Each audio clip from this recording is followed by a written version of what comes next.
আচ্ছা, এটা তো ঠিক যে পৃথিবীর প্রত্যেকটা প্রাণী মৃত্যুর স্বাদ গ্রহণ করবে, এ পৃথিবীর প্রত্যেকটা প্রাণী মারা যাবে। আমরা কেউই এ পৃথিবীতে সারা জীবনের জন্য থাকবো না।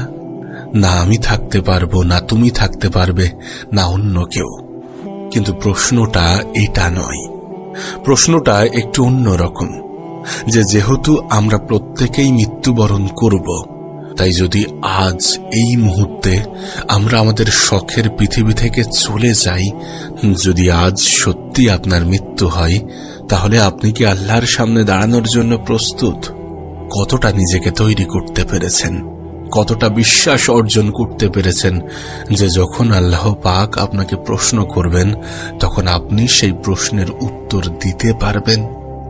আপনি কি জানেন মৃত্যুর পরে আমাদের শরীরে কি কি পরিবর্তন ঘটে? মৃত্যুর মাত্র 3 দিন পরেই আমাদের শরীরের সমস্ত নখ খসে পড়ে।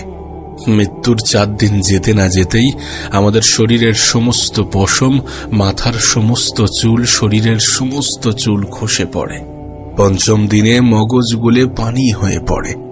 6 দিন যেতে না যেতে পেটের ভিতরের সবকিছু নাক কান দিয়ে বার হয়ে যায়।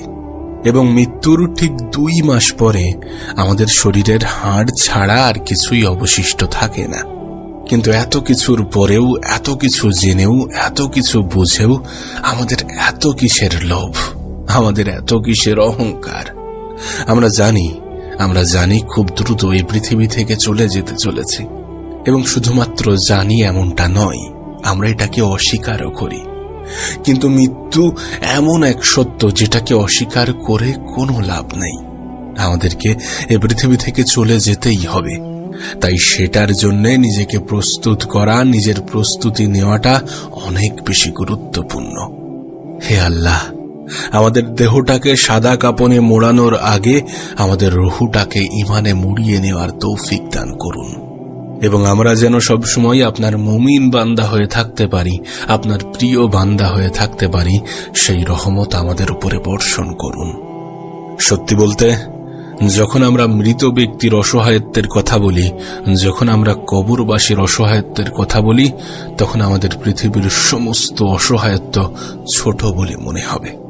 কবরে শুয়ে থাকা মানুষগুলো আমাদের দিকেই তাকিয়ে আছেন, আমরা যেন তাদের জন্য একটু দোয়া করি।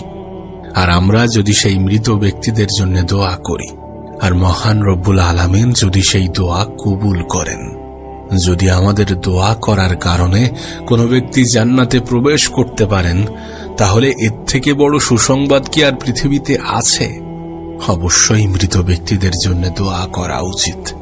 সেটা হতে পারে আমাদের আপনজন, আমাদের প্রিয়জন, আমাদের খুব কাছের, আমাদের প্রতিবেশী, অথবা সমগ্র পৃথিবীবাসী। সত্যি বলতে, আমরা যখন অন্যদের জন্য দোয়া করি, তখন রব সর্বপ্রথম সেই দোয়া আমাদের জন্য কবুল করেন। তাই আমরা একে অপরের জন্য অবশ্যই দোয়া করব। বিশ্বাস করুন, আমরা যে একাকিত্বের কথা বলি, সেই একাকিত্ব সব থেকে বেশি কবরে। আমরা যে নীরবতার কথা বলি, সেই নীরবতা সব থেকে বেশি কবরে। পৃথিবীর নীরবতা, পৃথিবীর একাকিত্ব, কবরের নীরবতা, কবরের একাকিত্বের কাছে কিছুই নয়। আর এই একাকিত্বকে বোঝা উচিত। দেখুন, এমনটা নয় যে আমরা যদি আমাদের রবের কাছে চাই, আমাদের আল্লাহর কাছে চাই, তাহলে তিনি বিরক্ত বোধ করবেন, এমনটা তো নয়। তাই আমাদের মনের সমস্ত আশা, ইচ্ছা, আকাঙ্ক্ষা, আকুতি সবকিছু আল্লাহর কাছে প্রকাশ করব। আমরা আমাদের আল্লাহকে বলবো, হে আল্লাহ, আমরা আপনার কাছে এই 3টি জিনিস চাই: শারীরিক সুস্থতা, আমাদের ঋণমুক্ত জীবন, এবং সর্বোপরি ঈমানের সহিত মৃত্যুবরণ, যেন আমরা আপনার কাছে সবসময় মুমিন বান্দা হয়ে থাকতে পারি। আপনি যদি একটু খেয়াল করেন, আপনি যদি একটু গৌর করেন, তাহলে দেখবেন আমাদের সামান্য একটা ভুলের কারণে আমাদের আশেপাশের মানুষগুলো আমাদেরকে ছেড়ে চলে যায়। অথচ আমরা আমাদের জীবনে কতই না ভুল করেছি, কতই না অপরাধ করেছি। যে সমস্ত অপরাধের কথা আমাদের পরিবারের মানুষ, আমাদের আত্মীয় স্বজন, আমাদের বন্ধু বান্ধব যদি জানতে পারে, তাহলে তারা হয়তোবা আমাদেরকে তাড়িয়ে দেবে। কিন্তু এত অপরাধ করা সত্ত্বেও, এত কিছু আমাদের আল্লাহ জানা সত্ত্বেও তিনি আমাদেরকে ভালোবেসে গেছেন, তিনি আমাদেরকে ক্ষমা করে গেছেন, তিনি আমাদেরকে ক্ষমা করে যাচ্ছেন। সত্যি বলতে সমস্ত কিছুই তিনি ক্ষমা করে দেন, যদি আমরা রবের কাছে সেইভাবে ক্ষমা চাই, যদি আমরা আমাদের রবের কাছে সেইভাবে অনুতপ্ত হতে পারি, যদি আমরা আল্লাহর ইবাদত করতে পারি, তাহলে যেগুলো আমাদের কাছে আমাদের মনে হচ্ছে যেগুলো ক্ষমার অযোগ্য, সেগুলোও তিনি ক্ষমা করে দেবেন। সত্যি বলতে তানার ক্ষমা আমাদের চিন্তা ভাবনারও বাইরে। তাই কখনোই ধৈর্য হারা হবেন না। মনে রাখবেন, মহান রব্বুল আলামিন আপনার জন্য অনেক কিছু নির্ধারণ করে রেখেছেন এবং সঠিক সময়ে আপনি তা অবশ্যই পাবেন। আর যা আপনার জন্য নির্ধারিত নয়, তা আপনি কখনোই পাবেন না। তবে আমাদের সব সময় আল্লাহর কাছে ক্ষমা চাওয়া উচিত, সব সময় আল্লাহর কাছে অনুতপ্ত হওয়া উচিত আমাদের অপরাধের জন্য। আমাদের এই ক্ষমা চাওয়ার কারণে, আমাদের এই মাপ চাওয়ার কারণে হয়তোবা আমাদের আল্লাহ আমাদেরকে রহমতের দৃষ্টিতে দেখবেন, আর আমাদের সমস্ত অন্যায় অপরাধগুলোকে ক্ষমা করে দেবেন, আমাদের ভাগ্যটাকে পরিবর্তন করে দেবেন। এমনটা নয় যে সম্ভব নয়। রব যদি চাই, এ পৃথিবীতে সবকিছুই সম্ভব। নবী পাক সাল্লাল্লাহু আলাইহি সাল্লাম বলেন, দোয়া ব্যতীত কোনো কিছুই ভাগ্যকে পরিবর্তন করতে পারে না। তাই আমাদেরকে দোয়া করতে হবে, বেশি বেশি দোয়া করতে হবে একে অপরের জন্য। কারণ যখন আমরা অপরের জন্যেও দোয়া করি, তখন সেই দোয়া আমাদের জন্যেও কবুল হয়। এ পৃথিবীতে কত মানুষ পথহারা, কত মানুষ দিশেহারা, তারা যেন সঠিক পথের সন্ধান পায়। পৃথিবীর প্রত্যেকটা মানুষ যেন রবের দিকেই ধাবিত হয়, যেন খারাপ কাজগুলো থেকে দূরে থাকতে পারে এবং ভালো কাজের প্রতি আকৃষ্ট হয়। এই সকল দোয়া যদি আমরা করি, তাহলে ইনশাআল্লাহ আল্লাহ পাক একটা সময় পরে আমাদের এই দোয়া কবুল করবেন। কারণ এটা আমাদের বিশ্বাস যে তিনি আমাদেরকে আমাদের থেকেও বেশি ভালোবাসেন। আপনি যে অন্যদের জন্য দোয়া করেন, আপনার জন্যেও ফেরেশতারা দোয়া করে। পৃথিবীতে 7 জন ব্যক্তির জন্য ফেরেশতারা সব সময় দোয়া করেন। নাম্বার 1, ওযু অবস্থায় ঘুমানো ব্যক্তি। নাম্বার 2, সালাতের জন্য মসজিদে অপেক্ষারত ব্যক্তি। নাম্বার 3, প্রথম কাতারে সালাত আদায় করা ব্যক্তি। নাম্বার 4, নবী পাক সাল্লাল্লাহু আলাইহি সাল্লামের প্রতি সবসময় দরুদ পাঠ করা ব্যক্তি। নাম্বার 5, রোগী প্রদর্শনকারী ব্যক্তি। নাম্বার 6, মুসলিম ভাইদের জন্য দোয়াকারী ব্যক্তি। এবং নাম্বার 7, কল্যাণের পথে দানকারী ব্যক্তি। আমাদের সর্বক্ষণ চেষ্টা করা উচিত যেন এই 7টি গুণই আমাদের মধ্যে থাকে। দেখবেন আল্লাহ আমাদেরকে কখনোই হতাশ করবে না, আল্লাহ আমাদেরকে কখনোই পথভ্রষ্ট করবে না, আল্লাহ আমাদের উপরে রহমত বর্ষিত করবেন। জীবনের যে কোনো সময়ে, যে কোনো পরিস্থিতিতে, যে কোনো মুহূর্তে, যে কোনো সিচুয়েশনে একটা কথা সব সময় মাথায় রাখবেন, জীবনে তর্ক করে জয়ী হওয়ার থেকে চুপ থেকে হেরে যাওয়াটা অনেক ভালো। সত্যি বলতে বুদ্ধিমানেরা কখনোই পরাজয় ভয় করে না, বরং সেটিকে উপভোগ করে এবং এটি থেকে শিক্ষা গ্রহণ করে নিজের জীবনে প্রয়োগ করে যে কিভাবে আমি আমার জীবনের পরবর্তী ধাপগুলোকে অতিক্রম করব, কিভাবে আমাদের এই সুন্দর জীবনটাকে আরো বেশি সুন্দর করা যায়, কিভাবে কঠিন পথ চলাকে সহজ করা যায়। তাই চুপ থাকুন এবং নিজেকে আল্লাহর জন্য তৈরি করুন। নিকৃষ্ট পাপী ওই ব্যক্তি যে অন্যের দোষ খুঁজতে গিয়ে নিজের মূল্যবান সময়গুলোকে অপচয় করে। কেননা পৃথিবীতে সবথেকে গুরুত্বপূর্ণ বিষয় হচ্ছে নিজেই নিজেকে সংশোধন করা, নিজের ভুলগুলোকে ফাইন্ড আউট করা, নিজের ভুলগুলোকে খুঁজে বার করা এবং সেটির উপরে কাজ করা। তাই আগে নিজেকে তৈরি করতে হলে, নিজেকে সংশোধন করতে হলে নিজের ভুলগুলোকে খুঁজে বার করতে হবে।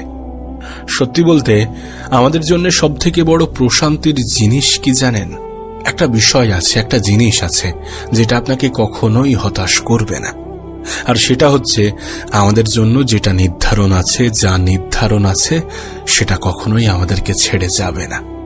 এবং যেটা আমি পাই না বা যেটা থেকে আমি বঞ্চিত হই সেটা কখনোই আমার জন্য নির্ধারিত ছিল না। সত্যি বলতে এখানে জীবনটা অনেক বেশি স্পষ্ট হয়ে যায়। জীবনের অনেক জটিলতা এখানে এসেই সমাপ্ত হয়ে যায়। তাই আল্লাহর ফয়সালার উপরে সব সময় বিশ্বাস রাখতে হবে। মরুচিকার এ পৃথিবীতে মিছে সব মায়া কেউ কাউকে মনে রাখে না। মনে রাখে ততক্ষণ যতক্ষণ প্রয়োজন। কবরে রেখে আসার পরে সবাই কিন্তু আস্তে আস্তে ভুলে যায়। তাই নিজেকে পৃথিবীর মধ্যে প্রতিষ্ঠিত এবং আখেরাতের মধ্যে সর্বোত্তম ব্যক্তি হওয়ার জন্য, সর্বোত্তম ব্যক্তি হিসাবে পরিচয় করার জন্য এই পৃথিবীটাই হচ্ছে সবথেকে মূল্যবান জায়গা। তাই তোমার কাছে অনুরোধ করব এই পৃথিবীটাকে কাজে লাগাও। জীবনটাকে ওই রকম ভাবেই তৈরি করার চেষ্টা করো। আমাদের হাতে তো চেষ্টা করার মতো সুযোগ আছে, আমাদেরকে তো সুযোগ দেওয়া হয়েছে। আমাদের রব তো আমাদেরকে সুযোগ স্বাধীনতা দিয়েছেন। তাহলে কি আমাদের চেষ্টা করা উচিত নয়? অবশ্যই উচিত। আপনি হয়তোবা জানলে অবাক হবেন, কোন সফল ব্যক্তির ঠোঁটে দুটি জিনিস সব সময়ই থাকে, আর সেটি হচ্ছে হাসি এবং নীরবতা। কারণ সামান্য পরিমাণ হাসিও অনেক সমস্যার সমাধান করে দেয়, আর সামান্য পরিমাণ নীরবতা অনেক সমস্যা থেকে বাঁচিয়ে দেয়। তাই নীরব থাকার চেষ্টা করো, সমস্যাকে অনুভব করার চেষ্টা করো, কিভাবে সমাধানের পথ বার করা যায় সেটা খোঁজার চেষ্টা করো এবং রবের কাছে সাহায্য চাও। দেখবে সব কিছুর সমাধান হয়ে গিয়েছে।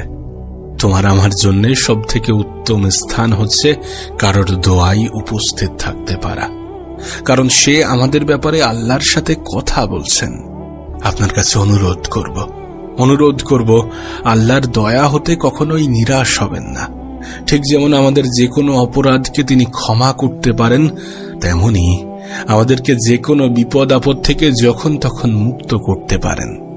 আমাদের একাকিত্ব হয়তোবা আমাদের কাছে অনেক সময় বিরক্তিকর মনে হয়, কিন্তু প্রকৃত অর্থে প্রকৃতপক্ষে পৃথিবীতে কেউই একা নয়। অনেক সময় আমরা যেটাকে আমাদের দুর্বলতা মনে করি সেটাই হয়ে ওঠে আমাদের ক্ষমতা। আপনি আপনার রবের কাছে প্রার্থনা করে তো দেখেন, রবের কাছে চেয়ে তো দেখেন, রবের শরণাপন্ন হয়ে তো দেখেন।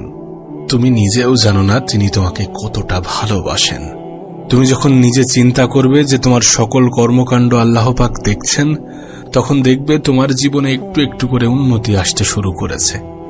তবে সবশেষে কিছু অনুরোধ করতে চাইব যে কখনো যেন জীবন নিয়ে অভিযোগ করো না, কখনো যেন রবের দয়া হতে নিরাশ হও না, কখনো যেন নিজের উপরে এবং নিজের সৃষ্টিকর্তার উপরে বিশ্বাস হারিও না, কখনো যেন নিজের কঠিন সময়ে হতাশ হয়ে পড়ো না, কখনো যেন নিজেকে একা মনে করো না। কারণ এই পৃথিবীতে যার কেউ নেই তার আল্লাহ আছেন, আর নিঃসন্দেহে আমাদের রব আমাদের জন্য যথেষ্ট।